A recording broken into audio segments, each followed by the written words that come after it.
Hello दोस्तों, मैं अमन सिंह आपका स्वागत करता हूं मेरे यूट्यूब चैनल अमन कोचिंग सेंटर पर। तो आज हम पढ़ने वाले हैं क्लास 10th मैथ, जिसका चैप्टर नंबर 2 पढ़ेंगे, जिसका नाम है बहुपद।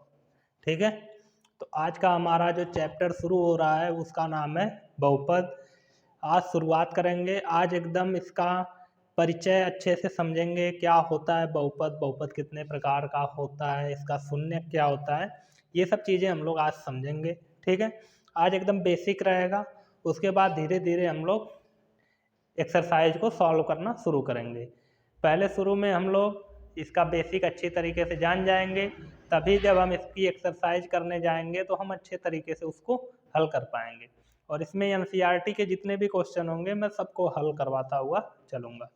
तो चलिए बिना देर किए आज का टॉपिक शुरू करते हैं। आज का टॉपिक है बहुपद। तो जब भी कोई चैप्टर शुरू होता है तो सबसे पहला ज़रूरत होती है हमारी कि जो चैप्टर का नाम है उसकी परिभाषा क्या है, उसका मतलब क्या है। ठीक है, जैसे हमने पूरा बहुपद पढ़ लिया, लेकिन अगर कोई हमसे पूछता है कि बहुपद क्या है बताओ, ठीक है, परिभाषा में यही बताया जाता है ना कि क्या है वो चीज़। ठीक है, जैसे कोई बहुपद की परिभाषा पूछता है तो हम बहुपद की परिभाषा में क्या बताएंगे कि बहुपद क्या है। ठीक है, तो आज हम जानेंगे बहुपद क्या है। ठीक है, और हाँ, बहुपद बीज गणित का एक पार्ट है। ठीक है ना, बीज गणित के अंतर्गत आता है।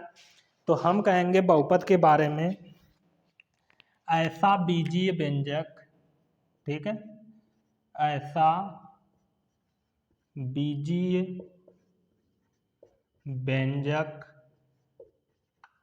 जिसमें ऐसा बीजीय व्यंजक जिसमें चर की घात, जिसमें चर की घात शून्य या धन पूर्णांक हो, धन पूर्णांक,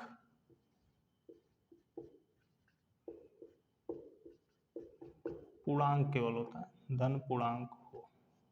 ठीक है, धन पूर्णांक हो उसे बहुपद कहते हैं। घात होता है, घाता नहीं, उसे बहुपद कहते हैं। ठीक है ना, ऐसा बीजीय व्यंजक जिसमें चर की घात शून्य हो या धन पूर्णांक हो। शून्य और धन पूर्णांक का मतलब क्या होता है? शून्य और धन पूर्णांक का मतलब होता है जीरो या धन पूर्णांक। पूर्णांक धन में भी होता है, ऋण में भी होता है। ऋण में -1 2 3 इनफाइनाइट तक, धन में +1 +2 3 4, ऐसे ये इनफाइनाइट तक जाएगा। इनको हम बोलते हैं धन पूर्णांक। ये सब हमारे क्या हैं? धन पूर्णांक। तो अगर चर की घात इनमें से कुछ होती है तो उसे हम बहुपद बोलेंगे। अगर इनमें से कुछ और आ गया, जैसे करड़ी में कोई घात आ गई, तो उसको हम नहीं बोल सकते। कोई परिमेय संख्या वाली घात आ गई जैसे बटे के रूप में, तो हम उसे भी बहुपद नहीं बोलेंगे। चर की घात होनी चाहिए। जैसे मैं एग्जांपल देता हूँ, जैसे एक एग्जांपल है हमारे पास, लिखा है x+2, ये लिखा है। ठीक है, पहली बात तो ये क्या चीज़ लिखा है, तो ये एक बीजीय व्यंजक लिखा है। ठीक है, ये एक बीजीय व्यंजक लिखा है जिसमें एक चर आया हुआ है। हमने पढ़ा ना कि चर की घात शून्य या धन पूर्णांक होनी चाहिए। तो इस बीजीय व्यंजक में जो चर आया है उस चर का नाम है यक्स। तो यक्स की जो पावर होनी चाहिए वो शून्य हो या धन पूर्णांक हो। तो हम चेक कर लेते हैं क्या है। तो आप लोगों को पता ही होगा कि अगर किसी भी संख्या हो या कोई भी चर राशि हो तो उसके पावर कुछ नहीं होता है तो हम एक मानते हैं। तो यहाँ यक्स की पावर 1 है, चर की पावर कितना है? 1 है। अब कहेंगे कि यहाँ पे तो चर नहीं है, तो यहाँ पे चर की कितनी पावर है? तो हम इसको ऐसे लिख सकते हैं, यक्स के पावर 1 धन 2, यहाँ पे इंटू 1 रहेगा। अगर कुछ नहीं लिखा है तो हम इंटू 1 लिख सकते हैं। तो 1 को हम लिख देंगे यक्स के पावर 0, क्योंकि किसी की भी पावर अगर 0 है तो उसका मान 1 होता है।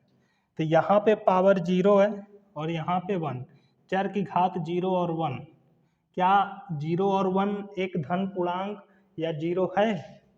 इनमें से कोई है इनकी घातें? तो हम देख सकते हैं कि 0 भी है, 1 भी है। इसका मतलब हम कह सकते हैं कि यह बहुपद है, यह बहुपद है। यहीं पे अगर ये ऐसा हो जाए कि यक्स प्लस 1/x प्लस 2, दूसरा एग्जाम्पल है हमारा, इस टाइप का अगर कोई बीजी व्यंजक हमको दे देता है यक्स प्लस 1/x प्लस 2, तो क्या ये बहुपद होगा? अब देखते हैं थोड़ा सा होगा कि नहीं होगा। तो यहाँ पे थोड़ा सा इसको हम लोग हल करने का प्रयास करते हैं। इसकी पावर कुछ नहीं है तो 1 है, ठीक है, 1 इसमें है। यहाँ भी पावर कुछ नहीं है तो 1 है, लेकिन ध्यान देना है कि यक्स हमेशा ऊपर होना चाहिए, तो नीचे है। तो इसको ऊपर ले जाएंगे तो क्या हो जाएगा, यक्स की पावर 1 धन, ये पावर ऊपर जाएगी, पावर के साथ यक्स ऊपर जाएगा तो यक्स की पावर -1 हो जाता है। नीचे पावर धनात्मक है तो ऊपर जाएगा तो ऋणात्मक हो जाएगा, नीचे ऋणात्मक है तो ऊपर जाएगा तो धनात्मक हो जाएगा। क्योंकि जब हम ऊपर ले जाते हैं किसी चीज़ को तो उसकी पावर में चिन्ह का चेंज हो जाता है, प्लस रहेगा तो माइनस, माइनस रहेगा तो प्लस। तो ये प्लस में है तो ऊपर जाके माइनस में हो गया, +2 उतार लेंगे। अब ये तो ठीक है, लेकिन क्या ये सही है? इसमें है ये चीज़ धन पूर्णांक नहीं है। तो जब धन पूर्णांक नहीं है तो हम कहेंगे यह बहुपद भी नहीं है, ठीक है, यह बहुपद भी नहीं है। समझ में आई बात? चर की घात धन पूर्णांक नहीं है, हमने लिखा है धन पूर्णांक होनी चाहिए। अगर ये धन पूर्णांक हो जाता तो हम कह देते बहुपद है, जब नहीं है तो बोल दिए नहीं है। इसमें धन पूर्णांक था और 0 था तो हमने बोल दिया बहुपद है, ठीक है। एक लास्ट एग्जाम्पल लेते हैं फिर आगे बढ़ते हैं। तीसरा, अगर लिखा है x² प्लस 2 करड़ी में x प्लस 3, ये लिखा है एक बीजी व्यंजक, क्या ये बहुपद है? क्या ये बहुपद है? मेरा एक क्वेश्चन है कि क्या ये बहुपद है। तो थोड़ा सा देखते हैं, क्योंकि यहाँ तो पावर हमको दिख रही है लेकिन यहाँ यक्स की कितनी पावर है अभी नहीं दिख रही है। तो इसको थोड़ा सा तोड़ते हैं, x² उतार लेंगे, +2 भी उतार लेंगे। यक्स करड़ी में है और कोई भी चीज़ करड़ी में होती है तो उसकी पावर 1/2 होती है, ठीक है। करड़ी का मतलब पावर 1/2 + 3। तो ये तो ठीक है, एक धन पूर्णांक है। यहाँ भी यक्स नहीं आया है तो हम यक्स की पावर 0 ले सकते हैं, यहाँ 0 मिल गया। लेकिन क्या ये धन पूर्णांक है? ये भी धन पूर्णांक नहीं है। तो जब ये भी धन पूर्णांक नहीं है तो हम कहेंगे बहुपद नहीं है, यह बहुपद नहीं है, ठीक है ना। जब हम एक्सरसाइज लगाना शुरू करेंगे बुक से तो उसमें क्वेश्चन शुरुआत में यही बोलेगा कि पहचानिए निम्नलिखित में से कौन बहुपद है कौन नहीं है, और बहुपद के प्रकार से भी पूछता है कि कौन सा बहुपद है। तो बहुपद के प्रकार में बताऊंगा तो पहचान तो आ जाएगा है या नहीं है। इसमें रहते हैं वो याद करते हैं कि घात माइनस में हो गई या फिर करड़ी में आ गया यक्स, तो उसका मतलब वो बहुपद नहीं है। क्यों नहीं है ये कोई नहीं जानता। तो याद रखना, चर की घात शून्य या धन पूर्णांक होगी तभी हम बोलेंगे बहुपद है, ठीक है। शून्य या धन पूर्णांक को हम पूर्ण संख्या भी बोल सकते हैं, ठीक है।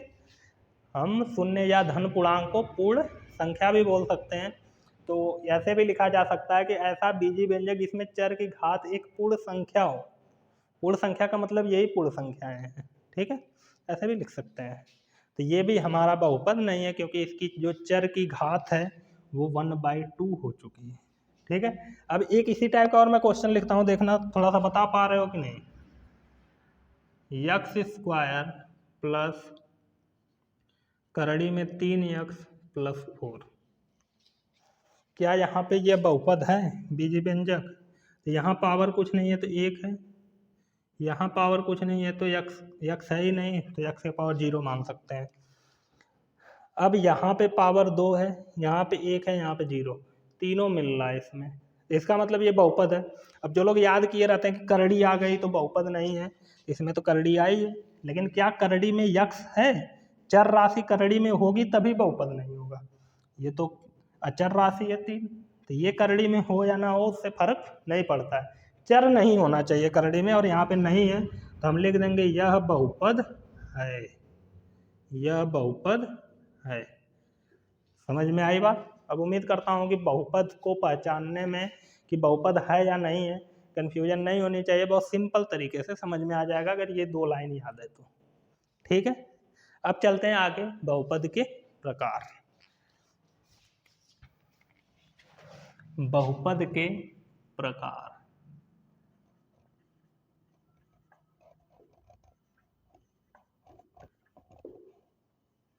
बहुपद कितने प्रकार का होता है? तो बहुपद के जो प्रकार होते हैं उनको 2 आधार पे बांटा गया है।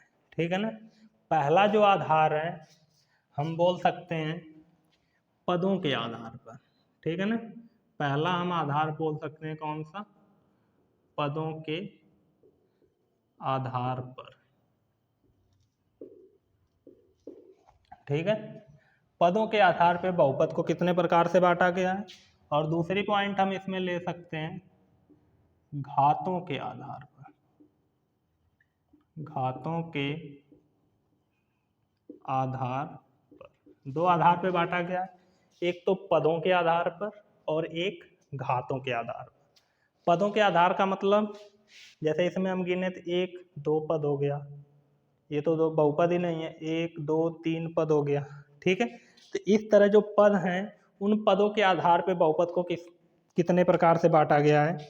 और घात के आधार का मतलब ये जो चर की अधिकतम घात है, ठीक है, उस घात के आधार पर कैसे बांटा गया। ठीक है, तो चले देखते हैं। पदों के आधार पे जो बहुपद होता है वो 3 प्रकार का होता है।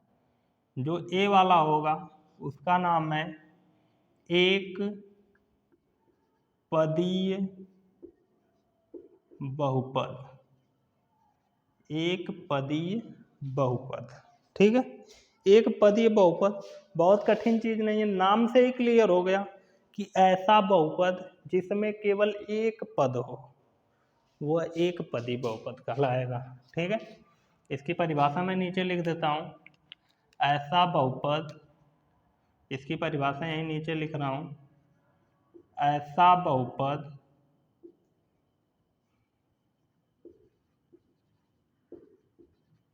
जिसमें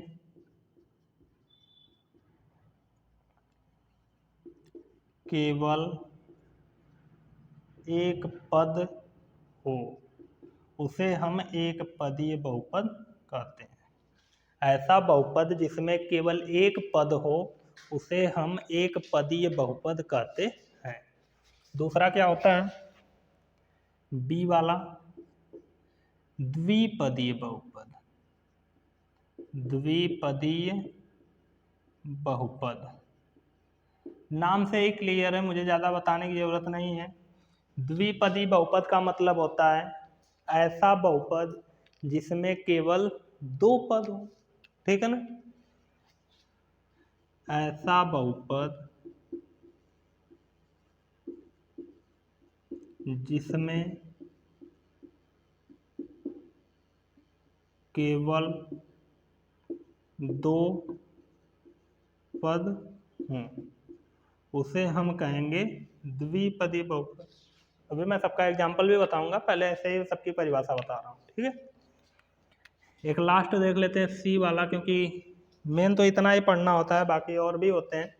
ठीक है, ऐसे पद बढ़ते जाएंगे, एक पदी हो गया, द्विपदी हो गया, त्रिपदी हो गया, जहाँ तक हमको पढ़ना है। इसके बाद 4 पदी 5 पदी भी होता है, बाकी हमको त्रिपदी तक ही पढ़ना है। त्रिपदीय बहुपद। ठीक है, त्रिपदी बहुपद किसे कहते हैं? तो एक पदी था तो एक पद, 2 पदी था तो 2 पद, त्रिपदी होगा तो 3 पद हो जाएंगे। ऐसा बहुपद जिसमें केवल 3 पद हों, केवल 3 पद हों उसे हम त्रिपदी बहुपद कहते हैं। ठीक है, ऐसा बहुपद जिसमें केवल 3 पद हो उसे हम त्रिपदी बहुपद कहते हैं।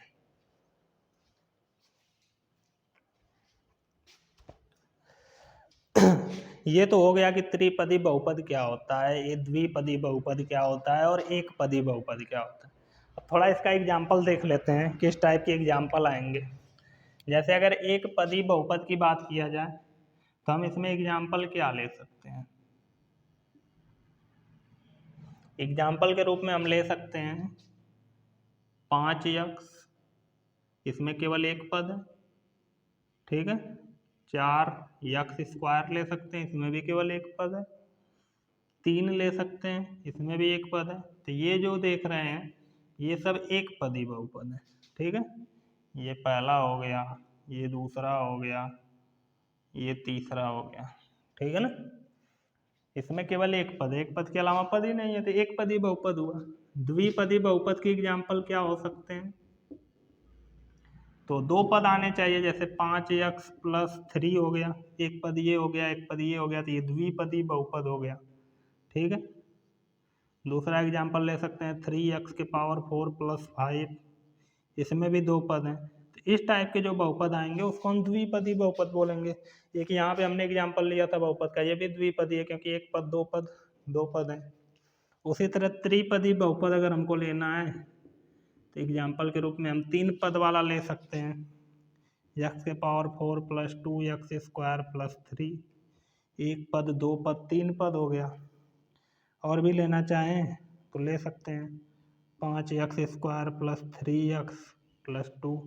तो इस टाइप के जो बहुपद होंगे उन्हें हम त्रिपदी बहुपद कहेंगे। ऐसे पद को गिनना है, एक पद, दो पद, 3 पद, तो त्रिपदी बहुपद।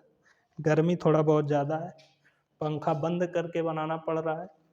अगर पंखा चालू रहता तो कैमरा मोबाइल ऐसे हिलती तो वीडियो अच्छा नहीं बनता, इसलिए बंद करके बना रहे हैं। तो गर्मी से थोड़ा कंप्रोमाइज़ करना, ये मत सोचना कि सर के पास पंखा नहीं है, पंखा है लेकिन चला नहीं सकते। अब चलते हैं घातों के आधार पे बहुपद के प्रकार। तो घातों के आधार पे जो बहुपद के प्रकार होते हैं वो भी सेम ऐसे ही होते हैं, बस ये पद के आधार पे था तो एक पदी, द्विपदी, 3 पदी। घातों के आधार पे होगा तो एक घाती, द्वि घाती, 3 घाती, ऐसे ही होगा। बस यहाँ पे एक घाती जो बहुपद होता है उसको रैखिक बहुपद के नाम से जानते हैं, ठीक है। इसमें जो पहला होगा उसको बोलेंगे एक घातीय बहुपद, या इसका एक और नाम है रैखिक बहुपद, ठीक है। दो नाम से इसको जानते हैं, जिस टाइप से पूछे जिस नाम से उस नाम से हम बता सकते हैं। तो एक घातीय बहुपद बोलें या रैखिक बहुपद बोलें, बात एक ही है।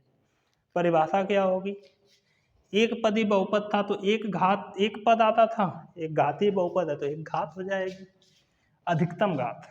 जैसे यहाँ पे मैं बहुपद लिखा हूँ ये वाला, इसमें चर की 2 जगह घातें आई, एक यहाँ 2 दिख रहा है, एक यहाँ 4 दिख रहा है। तो कौन सी घात से हम ये निर्णय लेंगे कि कौन सा घातीय बहुपद है, तो अधिकतम घात देखी जाती है, ठीक है ना। ऐसा बहुपद जिसमें चर की अधिकतम घात, चर की अधिकतम घात कितनी हो, एक घाती है तो एक हो, उसे हम एक घातीय या रैखिक बहुपद कहेंगे। एग्जाम्पल क्या ले सकते हैं, एक एग्जाम्पल ले सकते हैं हम, यही ले लेते हैं 5x+3, ये वाला। इसमें यहाँ चर की अधिकतम घात कितनी है, एक है, ठीक है। ये वाला ले सकते हैं x+2, यहाँ भी अधिकतम घात कितनी है, एक है। तो अधिकतम घात एक होगी तो हम उसे एक घाती या रैखिक बहुपद बोलेंगे, ठीक है। ये इसके एग्जाम्पल हो गए। अब चलते हैं बी वाले पे, द्विघातीय बहुपद। द्विघातीय बहुपद, द्विघातीय बहुपद कौन से होते हैं, सब वही रहेगा, बस एक की जगह 2 हो जाएगा क्योंकि नाम में ही दिख रहा है द्विघात आएगी। तो ऐसा बहुपद जिसमें चर की अधिकतम घात 2 हो, चर की अधिकतम घात कितनी हो, 2 हो, उसे हम द्विघातीय बहुपद कहते हैं। एग्जाम्पल ले सकते हैं, 2 घात वाला होना चाहिए, जैसे 2x² + 3 + 1 हो गया, इसमें 3x+1 ले लेते हैं। इसमें x की घात 1 है, यहाँ पे 2, लेकिन अधिकतम कितनी है, 2। अधिकतम घात देखनी है, यह नहीं कि एक घात वाला आया तो एक घाती भी बोल सकते हैं, अधिकतम घात होनी चाहिए, तो अधिकतम घात 2 है। ऐसे ले सकते हैं 4x² + 2x + 5, इसमें भी अधिकतम घात 2 है। तो ये सब जो एग्जाम्पल दिख रहे हैं ये द्विघाती बहुपद के हैं। एक लास्ट बच रहा है, फिर ये टॉपिक खत्म होता है प्रकार वाला, त्रिघातीय बहुपद।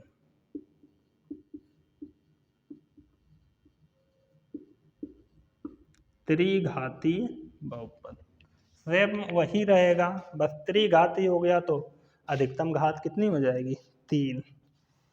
तो ऐसा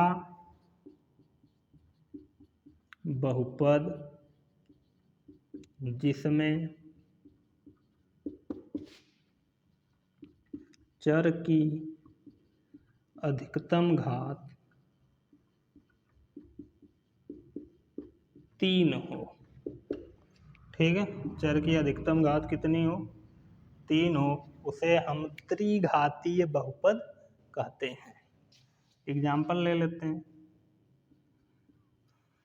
त्रिघात x³ + 4x + 5 हो गया, अधिकतम घात 3, यहाँ भी 1 है लेकिन अधिकतम 3 है। ऐसे ले सकते हैं x² + 2x + x³ + 4, तो यहाँ 2 है, यहाँ 1 है, लेकिन अधिकतम 3 है, ज़्यादा है ज़्यादा, तो वो भी त्रिघाती बहुपद होगा, ठीक है। तो आज जो है हम बहुपद का बेसिक पढ़ने वाले थे, तो ये था बेसिक। मेन टॉपिक जो हमको 10 में एक्सरसाइज को सॉल्व करने के लिए पढ़ना है, वो हमारा टॉपिक अगले वीडियो में शुरू होगा, ठीक है ना। अभी मैंने बेसिक क्लियर किया है, ये 9th का टॉपिक है, लेकिन बहुपद पढ़ने से पहले ये जानना ज़रूरी था, क्योंकि ये आएगा तभी आगे मज़ा आएगा, ठीक है। तो उम्मीद करता हूँ ये पूरा समझ में आया होगा। नहीं समझ में आता है तो कमेंट बॉक्स में बताओ कहाँ नहीं समझ में आया, फिर से वीडियो डाला जाएगा, ठीक है। बाकी अगर इसको नोट करना चाहते हो या स्क्रीनशॉट लेना चाहते हो तो ले सकते हो, ठीक है, हो चुका होगा। बाकी मिलते हैं नेक्स्ट वीडियो में, तब तक के लिए बाय बाय।